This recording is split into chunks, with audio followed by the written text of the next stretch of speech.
थोड़ी कुछ आयुर्वेदिक दवाएं ले लीजिए जो घर में ही है। जैसे एक बहुत अच्छी दवा आपके घर में है दालचीनी। दालचीनी मसाले के रूप में आप यूज करते हैं, वो आप खाइए पत्थर में पीस के पाउडर बना के। आधा चम्मच दालचीनी रोज सुबह खाली पेट गर्म पानी के साथ। और अगर थोड़ा खर्च कर सकते हैं तो दालचीनी को शहद के साथ लीजिए। आधा चम्मच शहद, आधा चम्मच दालचीनी गर्म पानी के साथ। बहुत अच्छी दवा है हाई बीपी के लिए। दूसरी और एक अच्छी दवा है, आप चाहें तो वो उसे भी ले सकते हैं, लेकिन दोनों में से कोई एक, या तो वो या तो वो। दूसरी दवा है मेथी दाना। मेथी दाना आधा चम्मच लीजिए, 1 गिलास गर्म पानी में रात को भिगा दीजिए, रात भर पड़ा रहने दीजिए उसको पानी में। सवेरे उठकर पानी को पी लीजिए और मेथी दाने को चबा के खा लीजिए। ये बहुत जल्दी आपका हाई बीपी ठीक करेगा। 1.5 से 2 महीने में बिल्कुल नॉर्मल कर देगा। और एक तीसरी दवा है हाई बीपी के लिए, अर्जुन की छाल। अर्जुन एक वृक्ष होता है, कहीं भी मिलता है, छत्तीसगढ़ में तो शायद हर जिले हर गांव में मिल जाता है। ये वृक्ष का जो तना होता है वहां से कुछ छाल उतरती है सूखी, वो बाजार में मिलती है। आप खरीदेंगे तो 25-30 रुपए किलो में मिलेगी, बहुत सस्ती। इस अर्जुन की छाल को धूप में सुखा के पत्थर में पीस के बना लीजिए इसका पाउडर। आधा चम्मच पाउडर आधा गिलास गर्म पानी मिला के ले लीजिए। बहुत अच्छा होगा कि आधा चम्मच अर्जुन छाल पाउडर को आधा गिलास गर्म पानी में उबाल दें और खूब उबलने के बाद इसको चाय की तरह से पिए। ये हाई बीपी को ठीक करेगा, कोलेस्ट्रॉल को ठीक करेगा, ट्राइग्लिसराइड्स को ठीक करेगा, मोटापा कम करता है। ये हार्ट में अगर कहीं आर्टरीज में ब्लॉकेज है तो ब्लॉकेज को भी ये निकाल देता है अर्जुन की छाल। डॉक्टर्स जिनके बारे में ये कहते हैं ना कि दिल कमजोर है आपका, अगर दिल कमजोर है तो आप जरूर अर्जुन की छाल लीजिए हर दिन, दिल बहुत मजबूत हो जाएगा। आपका ESR ठीक होगा, इंजेक्शन फ्रैक्शन की प्रॉब्लम है वो भी ठीक हो जाएगी। बहुत अच्छी दवा है ये अर्जुन की छाल। और एक अच्छी दवा है अपने घर में, उसका नाम है लौकी का रस। 1 कप लौकी का रस रोज पीना, सवेरे खाली पेट, नाश्ता करने से 1 घंटे पहले। और इस लौकी के रस में धनिया पत्ता, पुदीना पत्ता, तुलसी पत्ता, 5 धनिया पत्ता, 5 पुदीना पत्ता, 5 तुलसी पत्ता मिला के 3-4 काली मिर्च पीस के ये सब डाल के पीना, बहुत अच्छे से आपका बीपी ठीक करेगा। और ये हृदय को भी बहुत व्यवस्थित कर देता है। परम पूजनीय स्वामी रामदेव जी ने पिछले 10 वर्षों में करोड़ों भारतवासियों को लौकी का रस पिलाया और गंभीर रोग ठीक हुए, उनके डायबिटीज ठीक हुई, हाई बीपी ठीक हुआ। आज स्थिति ये है कि जो लौकी कभी 2 रुपए किलो बिका करती थी, अब वो 20 रुपए किलो हो गई, क्योंकि डिमांड बढ़ी ना तो कीमत बढ़ गई। हमें इसका कोई अफसोस नहीं, अगर थोड़ी कीमत भी बढ़ी तो फायदा किसी किसान को ही मिल रहा। आप चाहें तो लौकी को अपने घर में भी लगा सकते हैं, थोड़ी भी कच्ची जमीन है लौकी आराम से होती है। और लौकी के बारे में कहा जाता है कि खराब से खराब जमीन में पैदा हो जाए, घर में भी लगा सकते हैं, छत में लगा सकते हैं। अगर आपकी छत है, एक गमला है ना, गमला मिट्टी का, उसी में लौकी लग जाएगी। एक बीज डालिए, बेल हो जाएगी, लौकी पूरी आएगी। और इसके 2 फायदे हैं। छत पे लौकी की बेल फैला दीजिए तो नीचे का तापमान कम हो जाएगा, अंदर का। लौकी तो मिलेगी फ्रेश, घर के अंदर का तापमान कम हो जाएगा, करके देखा मैंने। और इसमें कम से कम 3 से 4 डिग्री का फर्क आ जाता है घर के तापमान। तो अंदर की गर्मी आप कम कर पाएंगे और आपको फ्रेश लौकी मिल जाएगी। मैंने इसका हिसाब निकाला था कि 100 वर्ग फीट की छत अगर किसी के भी पास है, 10 फीट लंबी 10 फीट चौड़ी, तो इसमें कम से कम 100 वर्ग फीट की छत में 5,000 रुपए की लौकी पैदा कर सकते हैं, कम से कम। खुद खा सकते हैं, पड़ोसियों को खिला सकते हैं, क्योंकि ये बहुत भरपूर फल देने वाली बेल क्रीपर है। सूर्य के प्रकाश को ज्यादा अवशोषित करके काम करने वाला ये पौधा है। तो आप लौकी का रस पिए, बहुत अच्छा है, हाई बीपी भी ठीक करता है, कोलेस्ट्रॉल को ठीक रखेगा, ट्राइग्लिसराइड ठीक होंगे, डायबिटीज में भी काम आता है, शुगर को भी ठीक कर देता है, कई काम कर देता है। और एक दवा बताता हूँ, बहुत अच्छी दवा है, बिल्कुल मुफ्त की दवा है वो तो, बेल पत्र के पत्ते, ये हाई ब्लड प्रेशर में बहुत काम आते हैं, आप इसको उपयोग करिए। 5 पत्ते ले लीजिए बेल पत्र के, पत्थर में पीस के बनाइए उसकी चटनी, और जो चटनी बन गई बेल पत्र के पत्ते की, उसको 1 गिलास पानी में डाल के खूब गर्म कर दीजिए। इतना गर्म करिए कि पानी आधा हो जाए, फिर इसको ठंडा करके पी लीजिए। ये सबसे जल्दी हाई ब्लड प्रेशर को ठीक करता है, और ये बेलपत्र आपके शुगर को भी नॉर्मल कर देगा। जिनको हाई ब्लड प्रेशर और डायबिटीज दोनों हैं, उनके लिए ये सबसे अच्छी दवा है बेलपत्र। शुगर भी ठीक होगी, ब्लड प्रेशर भी ठीक। और ये बेलपत्र वही है जो हम शंकर भगवान को अर्पित करते हैं। मेरा एक निवेदन है कि आप जब शंकर भगवान को बेलपत्र अर्पित करते हैं तो शंकर जी का स्पर्श करा के ये वापस ले आइए, क्योंकि ये प्रसाद है। आप वहां मंदिर में छोड़ देते हैं बेलपत्र को, पुजारी क्या करता है, वो इकट्ठा करके कचरे के डिब्बे में फेंक देता है। मैंने इसका हिसाब निकाला था कि जितने शंकर जी के मंदिर भारत में हैं, सावन के महीने में, सावन का महीना सबसे ज्यादा हमारे यहाँ पूजा पाठ का महीना होता है, तो श्रावणी 4 सोमवार, कभी कभी 5 आते हैं, उन 5 सोमवारों को जितना बेलपत्र हमारे मंदिरों में चढ़ा दिया जाता है, अगर वही हम इकट्ठा कर लें और उसको सुखा के पाउडर बना लें, तो 20 करोड़ भारतवासियों का हाई ब्लड प्रेशर उससे ठीक किया जाता है। हाई बीपी भी ठीक कर पाएंगे हम, शुगर भी ठीक कर पाएंगे। अब होता यह है कि हम तो बेलपत्र छोड़ के चले आते हैं, पुजारी को कोई काम नहीं है उसका, वो बेचारा अगले दिन सफाई करके फेंक देता है कचरे में, और कहाँ जाता है वो तो मुझे मालूम नहीं। कोई जानवर भी खा ले तो भी अच्छा है। लेकिन मेरी आपसे यही दरखास्त है, निवेदन है कि आप शंकर जी को बेलपत्र जरूर अर्पित करिए, लेकिन उनको स्पर्श करा के वापस ले लीजिए, क्योंकि ये आपके लिए शंकर जी ने दिए हैं।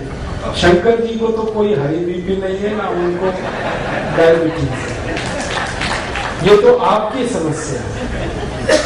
और बेलपत्र इतना है भारत में, शायद इसलिए क्योंकि पता है भगवान को कि हम इन बीमारियों में फंसे हुए, इसलिए हर गांव में बेलपत्र का पेड़ मिल जाएगा। तो ये ईश्वर ने आपको बिल्कुल मुफ्त दिया है, लेकिन ये बहुत कीमती है। कॉस्ट इसका शायद 0 है, लेकिन वैल्यू बहुत है इसकी। फालतू बर्बाद मत करिए। अगर यहाँ कोई पुजारी जी बैठे हैं तो उनको निवेदन है कि अगर मंदिर में बेलपत्र आ रहे हैं तो उनको फेंकिए मत, सुखाइए, पत्थर में पिसवा के पाउडर बनाइए और उसकी पुड़िया बना के भक्तों को वापस दे दीजिए। ये प्रसाद है शंकर जी का। और इनको कहिए कि वो पानी में उबाल के पीते रहे, ताकि हाई बीपी भी ठीक रहे और शुगर भी ठीक। बहुत अच्छी दवा है। और एक बढ़िया दवा बताता हूँ आपको हाई बीपी के लिए, वो भी बिल्कुल निःशुल्क मिलेगी इस देश में। गाय मूत्र पिए आधा कप रोज सुबह खाली पेट। हमारी भारत की जो गाय है, जिसको हम देशी गाय कहते हैं, स्वदेशी गाय कहते हैं, इसका आधा कप मूत्र रोज सुबह खाली पेट कोई भी पिए, हाई ब्लड प्रेशर बहुत जल्दी ठीक होता है। और ये गोमूत्र बहुत अद्भुत है, ये हाई ब्लड प्रेशर को ठीक करता है, ये लो बीपी को भी ठीक कर देता है, दोनों में काम आता है। और यही गोमूत्र डायबिटीज को भी ठीक कर लेता है। अगर आप खाली गोमूत्र पी रहे हैं तो आपकी शुगर भी ठीक होगा, बीपी भी ठीक होगा। और ये गोमूत्र पिए ना तो घुटने का दर्द भी ठीक होता है, अर्थराइटिस, गाउट दोनों ठीक होते हैं। ये अगर गोमूत्र आप पी रहे हैं तो दमा भी ठीक होता है, अस्थमा ठीक होता है, ट्यूबरकुलोसिस ठीक हो जाता है गोमूत्र से। हमने परीक्षण करके देखा है कि अगर किसी व्यक्ति को आप एलोपैथिक मेडिसिन दें ट्यूबरकुलोसिस के लिए, उसको 9 महीने लगते हैं ठीक होने, लेकिन उसी पेशेंट को गोमूत्र पिला दो तो 3 महीने में ही ठीक हो जाए। और एक रोचक बात बताता हूँ कि जिनको हम एलोपैथिक मेडिसिन देते हैं ट्यूबरकुलोसिस के लिए, उनको ट्यूबरकुलोसिस बार बार आती है। एक बार ठीक होगी, थोड़े दिन में फिर आ जाएगी, फिर ठीक होगी, फिर आएगी। लेकिन जिनको गोमूत्र पिला दिया, उनकी ट्यूबरकुलोसिस एक बार ठीक होती है, दोबारा नहीं आती। इतना प्रभावी है। आप इसे बिल्कुल मत भूलिए। ट्यूबरकुलोसिस के केस में अस्थमा है, दमा है, ब्रोंकियल अस्थमा है, माइग्रेन है, हेडेक है, आपके शरीर में वजन ज्यादा है, मोटापा है, आपके जॉइंट्स पेन की प्रॉब्लम है, अर्थराइटिस है, गाउट है। हमने 48 बीमारियों में इसका परीक्षण किया है और ये बहुत बढ़िया दवा है, बहुत अच्छी दवा। इसलिए गाय मूत्र को अमृत के समान माना गया भारत के आयुर्वेद में। आप जरूर इसका उपयोग करें। बस इसमें 2 सावधानी है। पहली सावधानी तो मैंने बता दिया कि गाय मूत्र लेना तो वो गाय स्वदेशी होनी चाहिए, विदेशी गाय का नहीं लेना। भारत में गाय भी विदेशी है, जर्सी, होलिस्टियन, फ्रीजियन, उसका मूत्र अच्छा नहीं, वो मत पीना। जो स्वदेशी गाय है उसी का। आप ये पूछोगे पहचान कैसे करें स्वदेशी गाय की? बहुत आसान है। जिस गाय का शरीर ऊपर से आप देखो, उसकी पीठ ऐसे सपाट है, प्लेन, वो सभी विदेशी गाय है। और जिस गाय की पीठ पर ऐसे करके कंधा निकला हुआ है पीछे, वो सभी देशी गाय है, भारत की गाय। तो ऐसे कंधा निकला हुआ अगर अच्छे से निकला है, बढ़िया, तो वो सबसे अच्छी गाय है, उसी का मूत्र पीना है। और दूसरी एक सावधानी है कि गाय का मूत्र जब आप लेंगे तो वो गाय गर्भावस्था में नहीं होनी चाहिए। अगर गाय गर्भवती है तो उसका मूत्र नहीं लेना। और ये तो पता आपको हो ही जाएगा वो गर्भवती है या नहीं। गर्भवती गाय के मूत्र से एसिडिटी बढ़ जाती है। ये गर्भवती गाय का मूत्र एसिडिक हो जाता है। वैसे गाय का मूत्र जो है ना वो एल्केलाइन है, क्षारीय है, लेकिन जब गाय गर्भावस्था में होती है तो मूत्र उसका एल्केलाइन नहीं रहता, वो एसिडिक हो जाता है। और वो एसिडिक मूत्र आपको तकलीफ करेगा, इसलिए वो आप नहीं लेना। तो इसका मतलब सीधा सा ये है कि कुमारी गाय का मूत्र लेना, जो माँ नहीं बनी उसका लेना, जो बछड़ी है, बछिया है, उसका लेना। ठीक है, ये सबसे आसान तरीका है गोमूत्र लेने। आगे चले, कुछ और बीमारियों की बात करूं। अभी हाई बीपी तो हो गया, इतनी दवाएं, लेकिन बस मेरा निवेदन है कि जितनी मैंने दवाएं बताई इनमें से कोई एक ही लेनी है आपको। हाँ, आप दालचीनी चाहो तो दालचीनी ले लो, आप मेथी का दाना चाहो तो मेथी का दाना ले लो, लौकी का रस चाहो तो लौकी का रस ले लो, बेलपत्र चाहो तो बेलपत्र का काढ़ा, एक ही लेना और प्राणायाम के साथ, तो बिल्कुल जल्दी ठीक हो जाएंगे। आगे चले, लो बीपी। लो बीपी की एलोपैथी में तो कोई दवा नहीं। देखो आप, आयुर्वेद में बहुत दवाएं हैं, भरपूर दवाएं हैं लो बीपी। सबसे अच्छी दवा है गुड़। ये जो गुड़ है ना, ये पानी में घोल के नमक मिला के नींबू का रस डाल के पियो। 1 गिलास पानी, 15-20 ग्राम या 25 ग्राम तक गुड़ मिलाओ और उसमें डालो नमक और डालो नींबू का रस और पियो। दिन में 2-3 बार पी लो, लो बीपी सबसे जल्दी ठीक होगा इससे। और एक अच्छी दवा है लो बीपी की, बहुत बढ़िया दवा। अगर आपके पास थोड़े से पैसे हैं तो रोज अनार का रस पियो, नमक डाल के, बहुत जल्दी लो बीपी ठीक हो जाएगा। अनार का रस, गन्ने का रस पियो नमक डाल के, ये भी लो बीपी ठीक करता है। संतरे का रस पियो नमक डाल के, ये भी लो बीपी ठीक करता है। अनानास का रस पी सकते हैं नमक डाल के, ये भी लो बीपी ठीक करता है। और एक बढ़िया दवा बताता हूँ लो बीपी की, मिश्री और मक्खन मिला के खाओ, ये लो बीपी की सबसे अच्छी दवा है। मक्खन वो जो घर में आप निकालते, बाजार वाला नहीं। दही बना के उसमें से मक्खन जो निकलता है वो मक्खन ताजा, और मिश्री मिला के खाओ। श्री कृष्ण भगवान की डाइट है मक्खन मिश्री, रोज खाते थे और इसी की ताकत से कंस को मारा। जरासंध को मारा, इसी की ताकत से मारा। मतलब मैं आपको बड़ी गहरी बात कह रहा हूं, मक्खन खाने से मत डरो। जब श्री कृष्ण खाते थे तो आप भी खाओ। आप कहेंगे कि डॉक्टर तो मना करता है। हाँ, डॉक्टर मना करता है। क्यों? क्योंकि डॉक्टर को जो पढ़ाया गया है वो मक्खन के बारे में नहीं पढ़ाया गया। मक्खन तो सिर्फ भारत में होता है। डॉक्टरी की जो पढ़ाई है इसका सिलेबस तो आप जानते हैं, यूरोपियन अमेरिकन, और वहां मक्खन कौन सा है? पाश्चराइज्ड। वो खतरनाक है, वो जल्दी डाइजेस्ट नहीं होता, वो कोलेस्ट्रॉल बढ़ाता है। लेकिन हम जो दही में वो चलाते हैं ना, क्या कहते हैं उसको, मथानी रही, दही में मथानी चला के जो मक्खन निकलता है, ये सबसे जल्दी डाइजेस्ट होने वाला फैट है। इससे जल्दी कोई चीज नहीं हजम होती आप।